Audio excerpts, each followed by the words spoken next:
안녕하세요. 왓츠 구독자 여러분, 써니입니다. 저는 원래 달콤한 술을 별로 좋아하지 않아요.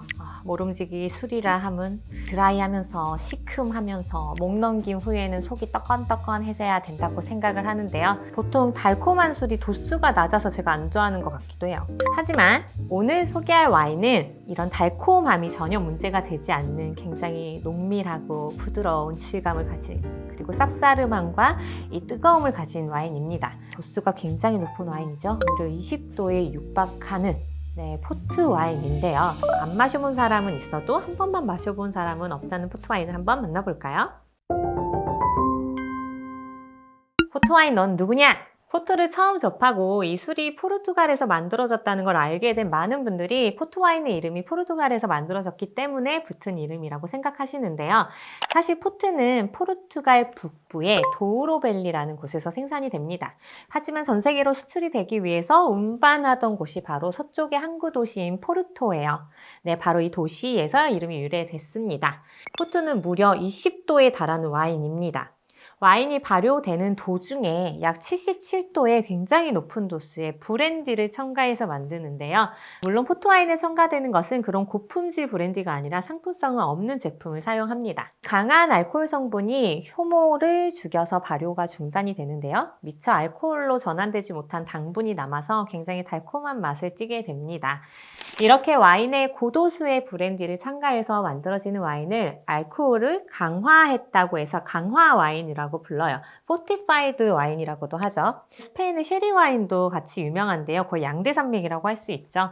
오크통의 비밀 편을 보시면 조금 더 이해가 되실 거예요. 포트 와인에는 전체 와인의 약 30%에 달하는 브랜디가 첨가되는데요. 법적 최소 알코올 도수가 17.5도이기 때문에 보통 18에서 20도 정도의 높은 알코올 도수를 갖고 있습니다. 알코올 함량이 높으면 와인의 천연 방부제 역할을 하기 때문에 현대적인 보존 방법 혹은 운송 방법이 발달하지 않았던 과거에 이런 강화 와인들이 다양하게 생겨나게 됐습니다. 장거리로 운송에도 변질될 위험이 없기 때문에 이 와인들은 대부분 섬이나 항구 도시에서 발달되게 됐죠. 기본적으로 레드 와인을 만드는 적포도 품종으로 포트 와인을 만드는데요. 법적으로는 약 100여 종의 포도 품종이 사용 가능합니다. 주로 뚜리가 나시오날, 뚜리가 프랑카, 틴타 가운, 틴타 로리드, 스페인에선 템프라니오, 틴타 바우카까지 5개의 품종으로 만들어집니다. 과거에는 포도를 수확하면 이 화강암으로 만든 라가르라고 하는 통에서 발효를 했는데요. 대중 목욕탕 욕조같이 생겼어요. 거기에 사람이 직접 들어가서 발로 포도를 으깨면서 발효를 시켰는데요. 지금도 관광 가시면 그걸 체험도 해볼 수 있습니다. 완성된 포트는 항구인 포르투 지역으로 옮겨지고요. 거기에 빌라 노바드 가이아라는 지역의 지하셀러에서 숙성을 거쳐서 출시하게 됩니다. 포트 와인을 이야기할 때 영국과의 역사를 빼놓고 이야기할 수 없는데요. 대부분의 포트 와인 회사 역시 영국에 있죠. 영국은 현재까지도 전 세계 와인 소비량 5위를 차지할 만큼 와인에 정말 진심인 국가인데요. 중세 시대에도 영국인들의 와인 사랑은 대단했습니다. 하지만 아쉽게도 영국 땅은 포도를 재배하고 와인을 생산하기에 적합한 환경이 되지 못해요. 그런 영국이 프랑스의 유명 와인 산지인 보르도를 한때 소유했던 시절이 있었습니다. 보르도 와인은 영국에서 면세와 독점 판매의 특혜를 누리면서 큰 사랑을 받았는데요. 그러다가 100년 전쟁에서 프랑스에 패하면서 보르도 지역을 다시 반환하게 되고 교육이 중단이 되면서 보르도 와인을 저렴하게 수입할 수 없게 되죠. 그 후로도 이어진 프랑스와의 전쟁으로 프랑스산 와인의 수입이 어려워지자 포르투갈 와인으로 눈을 돌리게 됩니다. 1703년 영국은 포르투갈과 메투엔 조약을 맺게 되는데요. 이때부터 포트 와인을 비롯한 다양한 와인들을 굉장히 낮은 관세로 수입할 수 있었어요. 그때부터 영국에서 포트 와인은 엄청난 인기를 끌게 됩니다. 포트 와인은 일단 알코올 도수가 높아서 장기간 이동을 해도 상하지 않아서 안전했고 부드럽고 또 달콤했기 때문에 와인 수입업자들 뿐만 아니라 많은 영국인들이 찬양했죠.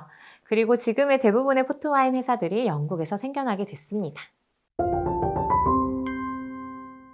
이제 포트를 구매하러 가시면 너무 다양한 종류가 있어서 뭘 사야 될지 고민을 하실 텐데요. 포트는 크게 루비 포트와 토니 포트 두 개의 타입으로 나눌 수 있습니다. 레드 컬러의 루비 포트는 굉장히 신선하고 과일향이 특징이에요. 루비 포트는 대형 오크통, 굉장히 큰 오크통이나 스테인리스 스틸 탱크에서 숙성을 시키는데요. 산소와의 접촉이 거의 없어서 과일 풍미가 살아있는 반면 토니 포트는 더 작은 오크통에서 보다 더 많은 산소와 접촉하면서 장기간 숙성되기 때문에 갈색 컬러, 그리고 견과류와 카라멜 같은 향을 풍깁니다. 루비포트 타입은 또 크게 3개가 있습니다. 첫 번째는 일반 루비포트인데요.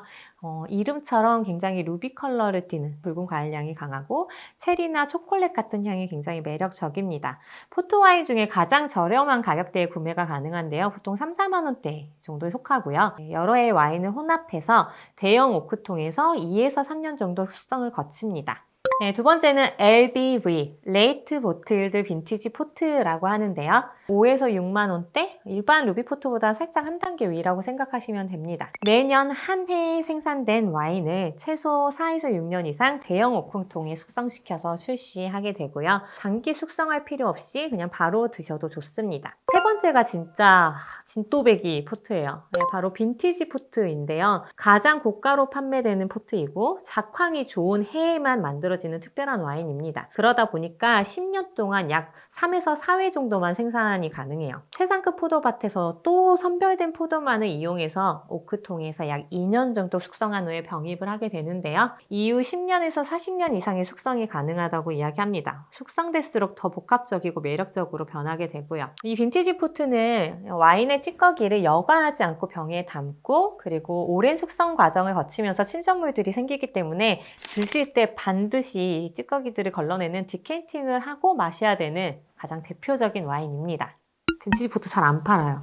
토니포트는 2가지 정도로 크게 나눌 수 있는데요. 일반적인 토니포트보다 더 오래 숙성시키게 되면 숙성 토니포트, 에이지드 토니포트라고 해서 10년에서 40년 정도 숙성한 다음에 병에 담아서 판매를 하게 돼요. 견과류와 흑설탕, 카라멜 같은 향이 엄청 강하게 느껴지고요. 굉장히 복합적이면서도 원숙한 풍미의 와인이라고 할 수 있습니다. 포트와인 중에서는 가장 섬세한 스타일이라고 할 수 있어요. 토니포트는 여러 해의 와인이 혼합되어 있는 와인이기 때문에 빈티지는 적혀 있지 않습니다.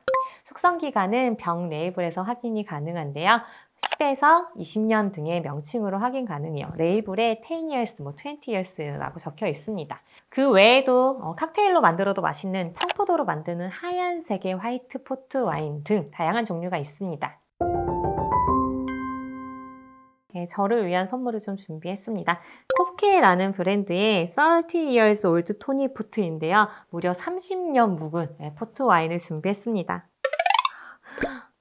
약간 시나몬 계피 같은 수정가에서 느껴질 법한 향들도 나지만 확실히 그 토니포트의 특징인 산화된 그 갈변한 사과의 향 그리고 견과류 향이 엄청 강하고요. 컬러는 뭔가 이렇게 위스키 같이 좀 그래도 좀 넘어갈 것 같이 생겼는데 입안에서 엄청 부드럽고 좀 그래도 그 바디감도 있고 걸쭉한 편이고요. 포트나 아니면 쉐리 와인 먹을 때 무슨 생각하냐면 위스키가 요즘에 이렇게 인기가 있는데 위스키 좋아하는 분들이 이 포트 와인이랑 쉐리 와인 먹으면 진짜 좋아하겠다라는 생각을 많이 하고 있습니다. 보통 이 포트랑 가장 잘 어울리는 음식이 쌉싸름한 다크 초콜릿인데요.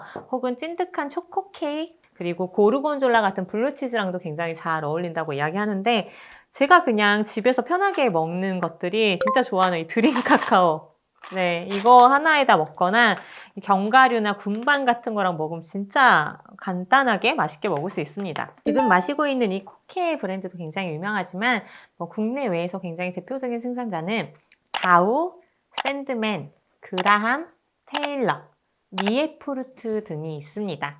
이 코케 와이너리는 1638년에 최초로 포트와인을 만들었다라고 할 정도로 현존하는 포트 생산자 중에 가장 오랜 전통을 가지고 있는 와이너리고요.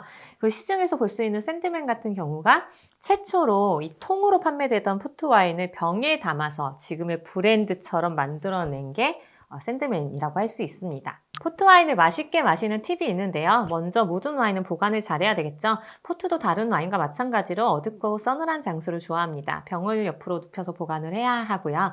차갑게 마시는 화이트 포트를 제외하고 포트는 15에서 한 20도 정도, 시원하다 정도가 가장 좋습니다. 일반적인 포트는 오픈 후에도 한 달에서 한 몇 달 정도는 보관해서 마실 수 있지만 오래 숙성된 빈티지 포트나 숙성 토니 포트는 4일에서 5일 안에 드시는 걸 추천드립니다.